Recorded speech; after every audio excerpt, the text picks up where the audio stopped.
So,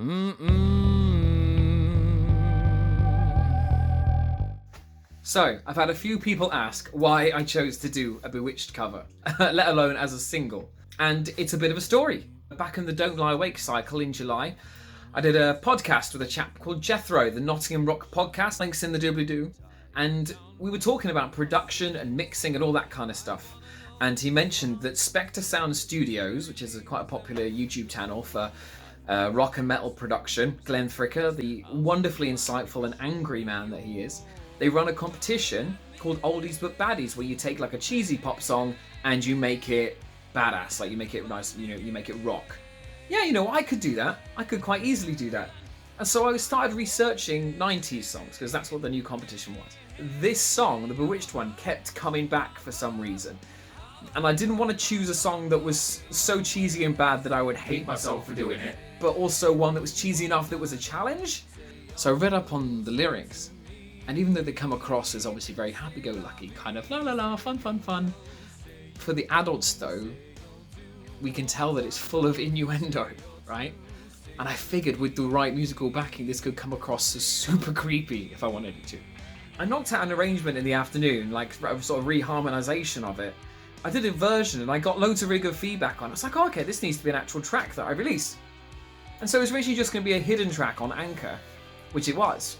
And then I had some advice to release it as a single because they said it was that good. And I was like, really? It's just been a whole thing. And I've realised that actually it's been a brilliant way to sort of approach both sides of my audience.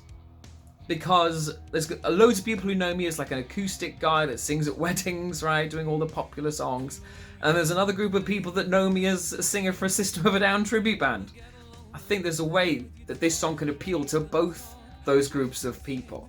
And not to mention, it's like a massive song, everybody knows it, and it's also the last thing you'd expect me to cover under the Confyde name, right? Which is obviously a rock project, right? So I feel like there's lots of factors that could have generated interest in clicks, and it really has. There's people I've not spoken to for years who've contacted me to compliment me on it, which is crazy. And again, massive thanks to everybody that has watched it, shared it about. Inspiration for the music video just came from kind of wanting to parody the original video, and I don't know how many of you have seen it. It's quite hilarious and adorable. But I wanted to make it really dark, so in the video there's a boy that gets tied to a tree, and they are all doing dancing in the field and stuff. And again, I worked with the amazing Jay Hillier to produce the video. He's a genius, he did an amazing job, I'm sure you agree. And he found just the perfect location. There's like a horrible old tree with a tree house in it, like a platform, and a broken old ladder. And because it was near bonfire night and Halloween, I was like, oh, let's put a bonfire in it. And I wanted to include some dancing because they do a load of Irish dancing in the video. So I contacted my friend Melissa, who's a very talented dancer, and she came out in the middle of the night to dance in the cold by a bonfire and then chain me to a tree. Yeah, immense fun putting that together.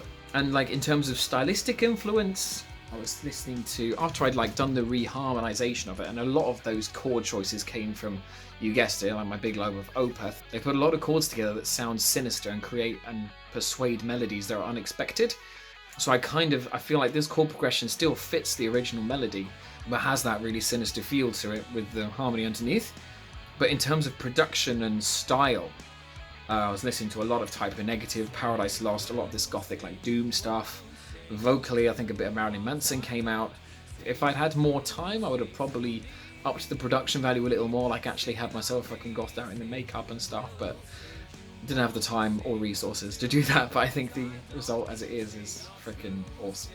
If you've not watched it, there's going to be a card by my head where you can watch it here.